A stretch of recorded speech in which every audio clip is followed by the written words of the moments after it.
Hi friends, ఇంకొక మంచి ఇన్ఫర్మేషన్తో మీ ముందుకు వచ్చాను.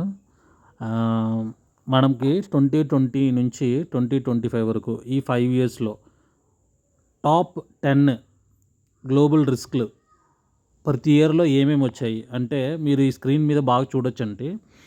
Left side top left side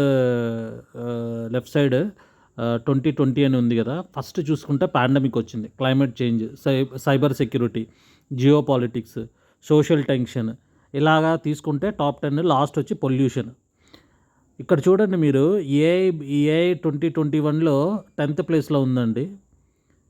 ఇక్కడికి 2025కి కల్లా ఎన్నో ప్లేస్కి వచ్చింది? 1 2 3 4th ప్లేస్కి వచ్చేసిందండి. సో మీరు ఇంకా మీరు బాగా గమనించినట్లయితే 2020 నుంచి 25 వరకు క్లైమేట్ చేంజ్ సెకండ్ ప్రాబ్లం ఏదైతే ఉందో అది ఇప్పుడు ఫస్ట్ ప్రాబ్లంగా వచ్చిందండి. క్లైమేట్ చేంజ్ అనేది చాలా చాలా ఎక్కువ పెద్ద ప్రాబ్లం అయింది 2025లో. సెకండ్ వచ్చి జియో పొలిటికల్ ఇన్స్టెబిలిటీ, అంటే మనకి వార్స్, అక్కడ వార్, రష్యా వార్, అది వార్, ఇరాన్ వార్, అది ఇది, ఇండియా పాకిస్తాన్ వార్, ఇలాంటివన్నీ వార్స్ వస్తున్నాయి కదా. Next cyber security, next AI, social tensions, ఇవన్నీ అండి. మీరు ఈ స్క్రీన్ మీద బాగా గమనించవచ్చండి ఏదేది ఎంతెంత రిస్క్, ఏదేది ఏ పొజిషన్లో ఉందని. ఓకే అండి, థ్యాంక్ యూ.